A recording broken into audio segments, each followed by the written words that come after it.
Assalamualaikum warahmatullahi wabarakatuh.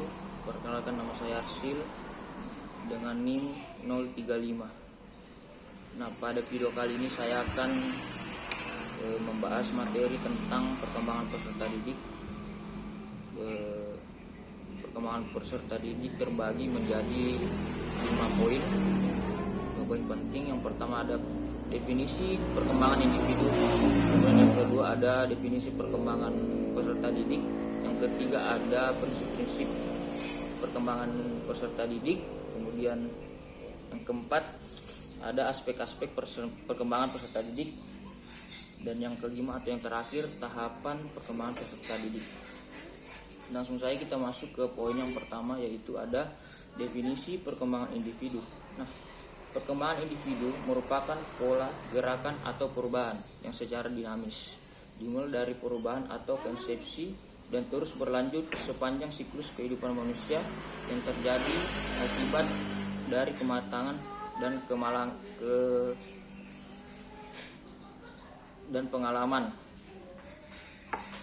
Nah, istilah perkembangan ini sering sekali dikaitkan dengan perubahan, padahal keduanya ini mempunyai definisi yang berbeda. Ya, seperti perkembangan sendiri ini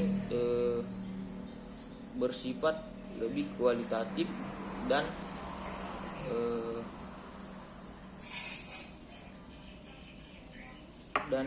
pematangan fungsi organ tubuh, sedangkan perubahan lebih ke aspek fisik.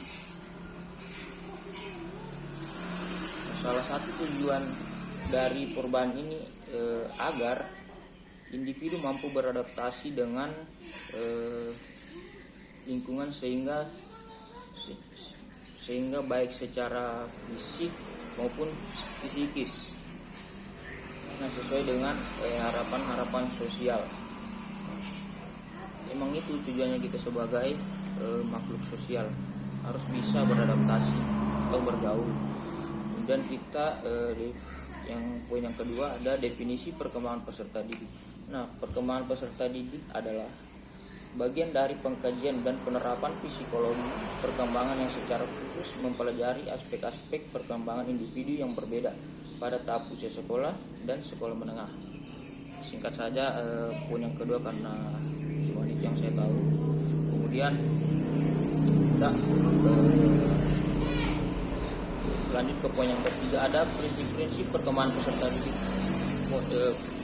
Yang pertama ada perkembangan proses yang tidak pernah berhenti. Nah, contohnya apa sih perkembangan proses yang tidak pernah berhenti ini? Seperti manusia yang tumbuh secara alami pasti ada yang namanya pengalaman atau belajar. Itu dia proses yang tidak pernah berhenti, kayak pengalaman itu. Kemudian yang kedua ada aspek perkembangan saling mempengaruhi, perkembangan mengikuti pola-pola, setiap fase perkembangan mempunyai ciri khas, dan yang terakhir ada setiap individu yang normal memiliki fase perkembangan. Jadi setiap individu yang normal itu pasti mengalami fase perkembangan. Kemudian ada fase perkembangan peserta didik berdasarkan fase psikologis. Masa kanak-kanak ini maksimal 4 tahun, kemudian masa keseratan sekolah dari umur 4 tahun sampai 17 tahun, kemudian masa kematangan itu 17 tahun ke atas.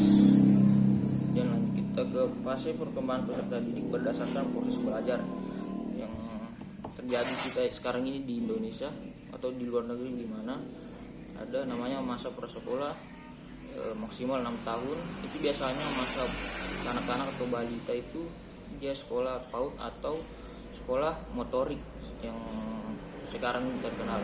Dan ada masa SD dari 6 tahun sampai 12 tahun. Kemudian ada masa sekolah menengah dari 12 sampai 17 atau 18 tahun. Kemudian ada masa mahasiswa dari 18 tahun sampai 25 tahun. Kemudian kita lanjut ke aspek-aspek peserta didik. Nah, perkembangan individu merupakan integrasi beberapa proses, yakni biologis, kognitif, dan sosio-emosional. Ketiga proses ini saling berhubungan dan mempengaruhi. Dengan demikian, objek psikologi perkembangan adalah proses perubahan yang terjadi pada individu meliputi beberapa aspek, yaitu ada 7 aspek. Yang pertama ada aspek fisik dan motorik yang tadi saya bilang, kemudian ada aspek kognitif dan intelektual. Yang ketiga aspek perkembangan sosial. Yang keempat ada aspek perkembangan bahasa atau komunikasi. Kemudian ada aspek perkembangan emosi, dan yang keenam ada aspek kepribadian dan seni. Di sini merupakan ciri kepribadian yang berbeda. Kemudian yang terakhir ada aspek perkembangan moral dan penghayatan agama. Kemudian kita lanjut ke poin yang terakhir, yaitu ada tahapan perkembangan peserta didik. Nah, pada tahap perkembangan peserta didik atau siswa, periode progresif anak lebih dominan dorongan untuk tumbuh dan berkembang, atau bisa dibilang self-generate, dan dibandingkan dengan dorongan untuk bertahan, yaitu self-sustaining. Anak dalam periode ini ditandai dengan perkembangan fisik yang begitu cepat, kematangan emosional, intelektual, sosial maupun perkembangan bakat dan kreativitas. Nah, seorang ahli perkembangan, Harlock menguraikan rentang kehidupan manusia yang terdiri atas 11 masa. Yang pertama ada prenatal, yang kedua ada neonatus, yang ketiga ada masa bayi, dan ada masa kanak-kanak akhir, kemudian ada masa pubertas, masa remaja awal, remaja akhir, masa dewasa awal, kemudian ada setengah baya, dan yang terakhir ada masa tua. Nah, dalam pembagian usia menurut Harlock tadi, tahap perkembangan peserta didik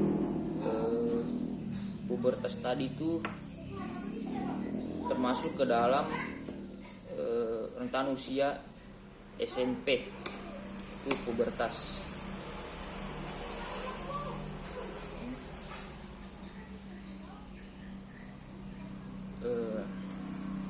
Demikian definisi perkembangan peserta didik dari saya. Lebih kurang mohon dimaafkan. Kalau yang benar itu semua datang dari Tuhan. Kemudian jika ada yang salah itu semua saya pribadi yang salah, dan mohon maaf sebesar-besarnya. Assalamualaikum warahmatullahi wabarakatuh.